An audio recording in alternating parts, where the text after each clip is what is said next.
Halo sobat, selamat datang kembali di channel YouTube Timon Adiso. Oke sobatku, pada hari ini kita akan bahas tentang algoritma YouTube ya teman sekalian. Gimana sih caranya menaklukkan algoritma YouTube? Jadi buat YouTuber pemula itu biasanya bingung ya. Algoritma YouTube itu seperti apa sih? Cara menaklukkannya seperti apa sih supaya channel YouTube kita itu view-nya bisa gede teman-teman sekalian.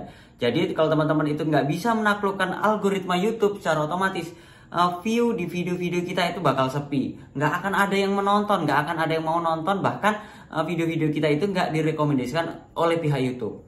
Oke teman sekalian, ini saya akan sharingkan teman sekalian, buat teman-teman sekalian ada 5 cara atau 5 teknik supaya video-video kita itu direkomendasikan oleh YouTube dan kita bisa menaklukkan algoritma YouTube itu sendiri teman sekalian. Yang pertama adalah teman sekalian, rajin upload video. Kenapa kita harus rajin upload video teman sekalian? Ada beberapa channel YouTube, kalau teman-teman cek di di YouTube itu ya, ada yang rajin upload video, ada yang uploadnya seminggu sekali, ada yang uploadnya sebulan sekali teman sekalian.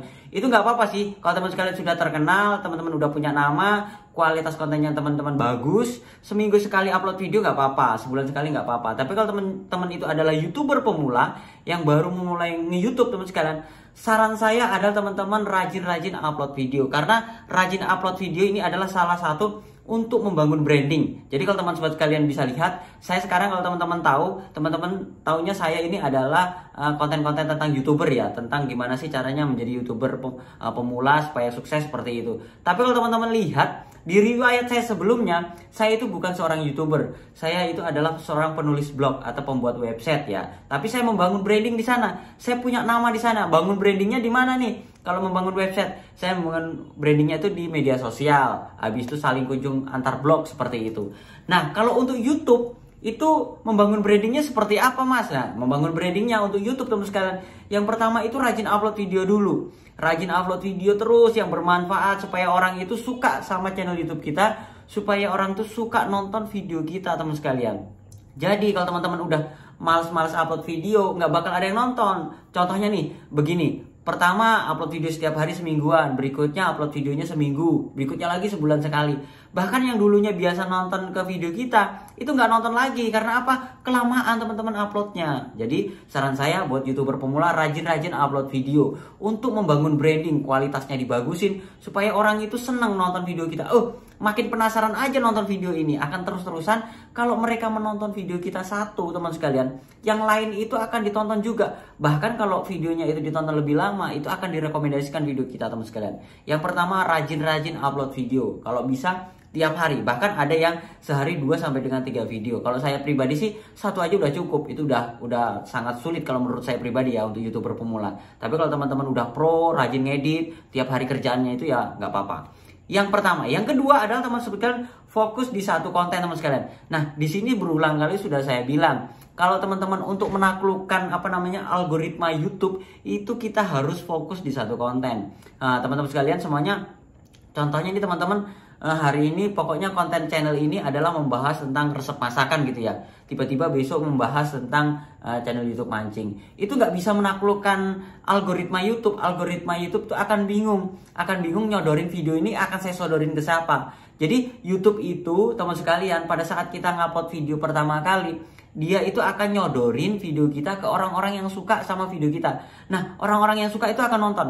Tapi mereka kan sudah melakukan subscribe ya, yang orang-orang suka tuh, yang suka resep masakan itu kan, yang tutorial-tutorial tentang masakan itu kan mereka sudah melakukan sub ya. Tiba-tiba video kita tuh teman-teman tuh upload video tentang mancing, mereka kan nggak suka tentang mancing dan mereka nggak ngeklik. Pertama, CTR-nya akan turun.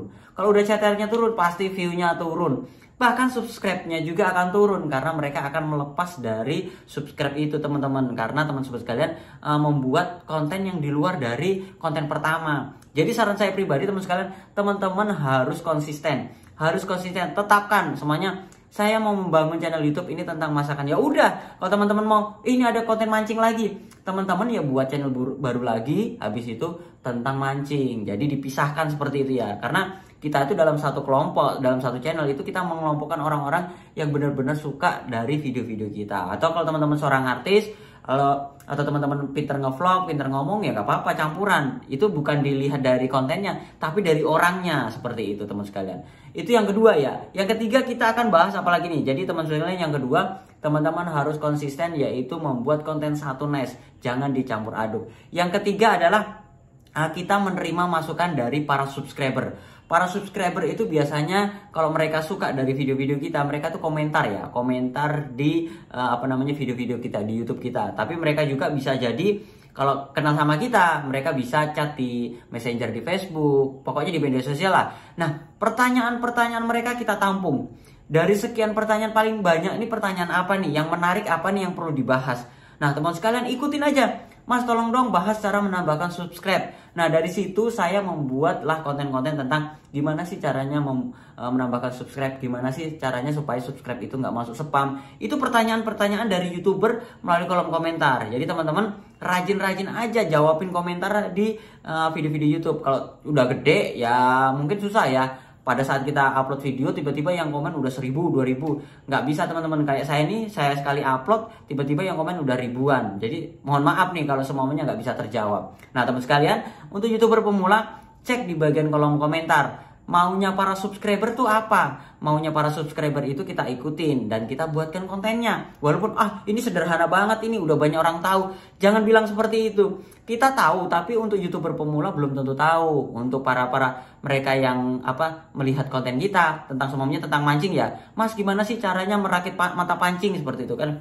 Kalau teman-teman tuh udah tahu karena kerjanya itu. Nah, yang nonton, yang melihat itu belum pernah. Teman-teman, bikinkan aja kontennya, ikutin kemauan para subscriber. Dengan begitu, para subscriber ini kalau sudah diikuti kemauannya, mereka akan nonton lama, teman sekalian. Mereka akan nonton mulai awal sampai akhir. Jadi posisinya mereka itu oh ini kontennya tentang ini. Jadi maunya mereka itu kita ikuti seperti itu, teman sekalian. Jadi teman sekalian harus mengikuti kesukaan dari para subscriber. Selain dari kita membuat konten-konten sendiri ya, kita ngerancang judul, thumbnail semua kita ngerancang. Tapi kalau dari permintaan dari para subscriber, kita ikuti juga.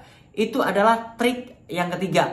Trik yang keempat apalagi teman sekalian? Targetkan penonton. Nah, targetkan penonton lebih luas lagi. Teman sekalian, saya beberapa kali itu membuat konten atau membuat tutorial gimana sih caranya supaya kita menargetkan di search engine YouTube supaya view kita banyak. Jadi rata-rata itu kalau kita mengetikkan sebuah kata kunci, kita baru menemukan video kita. Itu sebenarnya kalau kita periksa kembali teman sekalian, itu targetnya kurang luas. Kenapa saya bilang kurang luas? Beberapa hari yang lalu saya nonton videonya Bang Denjisi dan di situ jelas sekali ya. Nah, kalau kita semuanya nih, cara menjadi seorang YouTuber gitu ya. Cara menjadi seorang YouTuber. Cara menjadi seorang YouTuber itu ruang lingkupnya itu lebih kecil karena mereka-mereka yang mau menjadi seorang YouTuber aja yang nonton video kita. Nah, beda lagi kalau kita membuat judul cara mendapatkan uang dari internet. Cara mendapatkan uang dari internet super cepat, begitu ya. Itu yang nonton bukan hanya seorang YouTuber teman sekalian. Seorang YouTuber pasti nonton. Berikutnya lagi orang luar yang sering nonton YouTube itu akan penasaran. Cara mendapat uang dari internet bukan dari YouTube, bukan disebutkan nama brandingnya ya, seperti itu ya. Jadi secara otomatis mereka akan penasaran dan mereka akan nonton video kita. Nah, secara otomatis orang yang tadinya nggak mau YouTube jadi tahu YouTube dan mereka akan belajar sama kita. Nah, itu lebih luas ya. Jadi jangkauannya lebih luas. Contoh lain lagi nih, teman sekalian, kita akan bahas semuanya tentang burung puyuh karena saya membuat channel YouTube tentang pelayaran aviari ya. Di situ tentang berternak burung puyuh. Saya bandingkan ya. Cara berternak burung puyuh, cara memberi makan burung puyuh, pakan burung puyuh, kayak gitu ya kata kunci yang kita targetkan di search engine YouTube. Tapi ternyata itu belum luas teman sekalian, itu nggak luas karena penontonnya itu orang-orang yang benar-benar memang berternak burung puyuh. Nah, ternyata yang lebih luas itu kita targetkan bukan seperti itu.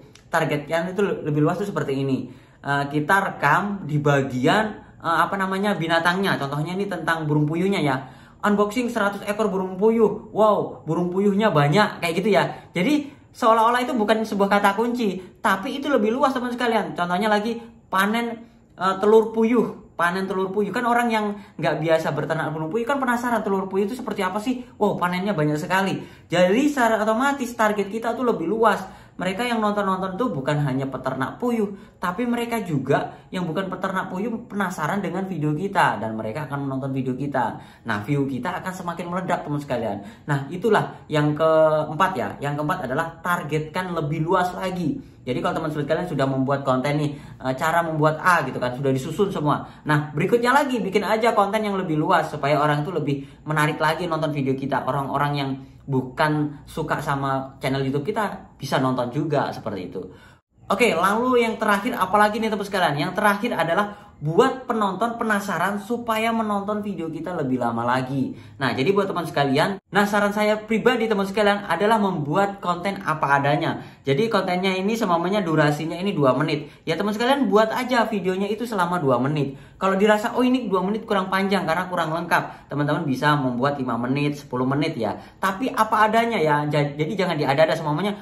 Ini kontennya hanya 2 menit, teman-teman bikinlah kontennya tuh 10 menit supaya dapat iklannya lebih banyak lagi, penghasilannya lebih banyak. Jangan, karena apa, itu membuat bosan penonton. Nah, di sini kita harus membuat konten apa adanya dan membuat penasaran penonton supaya mereka itu nonton berlama-lama. Kalau nonton mulai awal sampai akhir teman sekalian, secara otomatis video kita itu bisa direkomendasikan pihak YouTube. Oke sobatku, itu saja sharing saya hari ini teman-teman. Gimana sih caranya menaklukkan algoritma YouTube? Kalau teman sobat sekalian bisa mencerna dari apa-apa yang saya jelaskan, teman sekalian pasti bisa deh menaklukkan algoritma YouTube. Kalau sudah kita bisa taklukkan teman sekalian, secara otomatis view kita itu nggak usah dikejar, nggak usah share media sosial sana sini, secara otomatis view kita bisa meledak. Bahkan subscribe kita juga bisa banyak teman sekalian. Oke sobatku, itu saja sharing saya. Semoga bermanfaat. Jangan lupa like, comment, subscribe, dan sampai jumpa di video saya selanjutnya. Sekian dan terima kasih.